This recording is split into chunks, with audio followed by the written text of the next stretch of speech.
Assalamualaikum warahmatullahi wabarakatuh. Selamat sore Om dan Tante semuanya. Salam Jos People.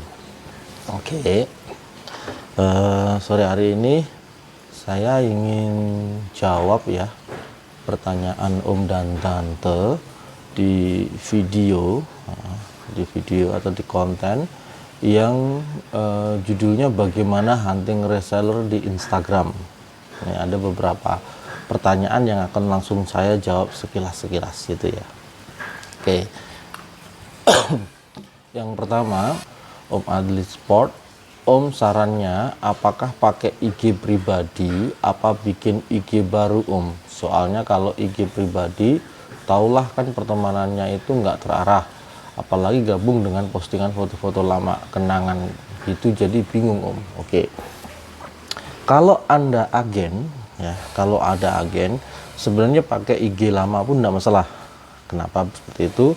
Karena target hunting user Anda sebagai influencer itu memang sudah publish ya, artinya memang sudah menyasar kepada genre yang itu bukan genre produk gitu. Dan sebaik-baiknya yang pernah saya share di video selanjutnya juga dari pasca video itu, agen ini hunting berdasarkan keyword wilayah. Jadi kalau misalkan Om Adli ini di Riau gitu, maka segera pastikan bahwa di Riau ini sudah ada nih reseller Anda. Lalu cek di Aceh.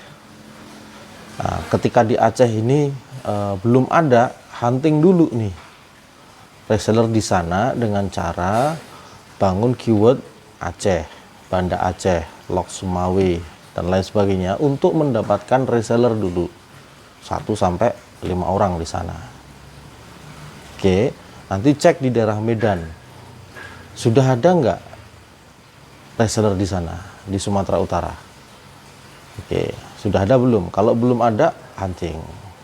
Lalu di Jambi, Bengkulu, Sumatera Selatan, Lampung, Bangka Belitung dan selanjutnya, termasuk juga di Jawa, Kalimantan, Sulawesi dan Indonesia Timur gitu ya. Jadi cek dulu daftar reseller Anda, oke.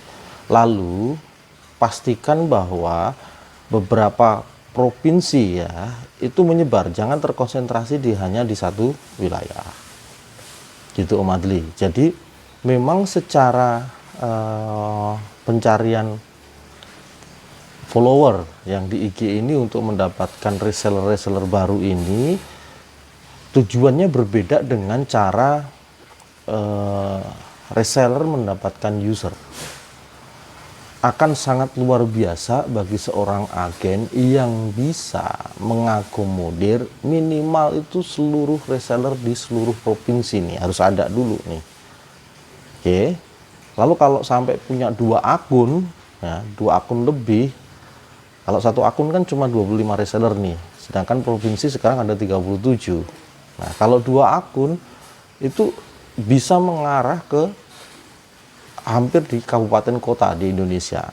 Kalau kabupaten kota di Indonesia itu ada 514 kabupaten kota di Indonesia. Mungkin lebih ya dari itu lagi, data itu pasti bertambah terus. Nah, bayangkan sekarang kapasitas seorang agen yang bisa menciptakan reseller di setiap kabupaten kota. Ya, jangan berpikir bahwa ini online ya. Online memang online. Terus sama aja kan kita menawarin produk dari Riau terus ditawarkan ke Bali, sama aja. Iya. Tapi kalau ingat ya, tapi kalau Anda punya jaringan tersebar di seluruh kabupaten kota di Indonesia, ujung-ujungnya itu arah dari kegiatan ekonomi ya, menurut saya ya, arah dari kata distribusi produk dan lain sebagainya itu pernah dulu saya sampaikan bahwa ada paradigma pasar tradisional yang kemudian tergeser departemen store. Nah, ada kemudian dari departemen store mengarah kepada waralaba. Waralaba itu seperti Alfamart, Indomart dan lain sebagainya. Ketika barang mulai didekatkan ke user, tapi levelnya itu offline. Lalu setelah itu berubahlah menjadi online, pembelian online. Semua barang ditawarkan di online, lalu konsepnya dikirim. Berubah lagi trennya menjadi online yang di offline kan. Naiklah konsep COD dan lain sebagainya. Nah, saya berpikir bahwa paradigma dari metode ini pun juga akan bergeser lagi ya, di mana offline akan tetap menjadi fokus utama nanti. Hanya saja semua sumber datanya akan terlihat dari online. Jenis produk yang tersebar di daerah itu tuh sukanya apa, itu tren produknya seperti apa, maka akan distribusi barang ini akan mengarahkan ke sana, ke tempat atau ke wilayah itu dalam bentuk gudang, sehingga banyak hal yang nanti akan bisa diminimalisir oleh seorang pengusaha. Nah, karena konteksnya seperti ini, maka saya sarankan agen cara fokus membangun reseller itu dengan melihat pengembangan wilayah, reseller di setiap wilayah. Jangan sampai Anda hanya fokus di satu wilayah saja. Seperti itu. Oke Om. Nah, berikutnya, apakah cara ini berlaku juga buat reseller untuk hunting user di IG nggak Om? Ini dari Om Yudi Yanwar. Nah, apakah cara ini berlaku juga untuk reseller untuk hunting user? Ya, tapi yang berbeda hanya di keyword. Keywordnya itu keywordnya atau genrenya itu genre produk ya, bukan untuk peluang usaha. Artinya technical ini harusnya lebih fokus kepada penyasaran produk dulu. Oke, walaupun nantinya juga reseller itu all genre. Tapi kalau reseller baru yang pengen segera merasakan pecah slot ya, fokus dulu ke genre. Misalkan genrenya volley atau genrenya bola. Nah, nanti naikkan dulu keyword ini di pencarian IG untuk menyasar pengguna-pengguna IG yang berafiliasi dengan keyword itu. Oke, berarti kalau itu nggak bisa dengan ditambah lagi dengan genre yang lain, nanti bisa. Kalau di IG itu nggak ada penahanan jumlah follower atau jumlah following. Kalau di Facebook sangat terbatas. Jadi kalau sudah di IG ini nanti kita akan jauh lebih mudah. Maka saya sarankan nih Om dan Tante semuanya untuk segera punya akun IG dan daftarkan di auto Anda masing-masing. Gitu. Kalaupun nanti jadi all genre, maka datanya hanya perlu ditambah nih kalau di IG. Tapi kalau nanti datanya yang di Facebook ya, kalau menggunakan Facebook, nanti data itu kalau ditambah keterbatasannya dari 5.000 pertemanan ini masalahnya. Gitu. Jadi kenapa toh kita harus pakai auto ya? Karena kalau kita tidak menggunakan auto, kita tidak akan mudah membangun etalase toko kita ini di Facebook, di Instagram, kemudian di Twitter, kemudian di YouTube, di TikTok, itu tidak akan mudah.